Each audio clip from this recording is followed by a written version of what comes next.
Hi. నేను ఎప్పుడని ఎదురు చూస్తున్న సినిమా శ్రీమంతుడు. ఎందుకంటే మా కృష్ణ గారి అబ్బాయి మా మహేష్ బాబు నటించిన సినిమా అది. అండ్ మహేష్ సినిమా రిలీజ్ అవుతుందంటే నాకే కాదు అందరికీ ఎగ్జైటింగ్గా ఉంటుంది. అండ్ మహేష్తో వర్క్ చేయటం అన్నది డైరెక్టర్ కిక్ ఇచ్చే హీరో మహేష్, అలాగే డైరెక్టర్ ఇన్స్పైర్ చేసే హీరో మహేష్. అండ్ నా ఫ్రెండ్ కొరటాల శివ అండ్ మహేష్ బాబు గారితో పనిచేయడం నేను వెరీ హ్యాపీ. శివ ఎప్పుడు కలిసినా మహేష్ గురించి మాట్లాడుతుంటాడు. అండ్ తనకి చాలా పెద్ద హిట్ అవ్వాలని మనస్ఫూర్తిగా కోరుకుంటున్నాను. అలాగే నవీన్ ప్రొడ్యూసర్, అలాగే మా డార్లింగ్ దేవిశ్రీ ప్రసాద్. ఆడియో విన్నాను, ఫెంటాస్టిక్ ఉంది. తను ఒక సాంగ్ తీశాడు, ఎవడో కొడితే దెమ్మ తిరిగి మైండ్ బ్లాక్ అవుద్దు అని, ఆడే నా మొగుడిని.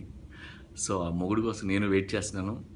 శ్రీమంతుడు టీం అందరికీ పేరున ఆల్ ద బెస్ట్.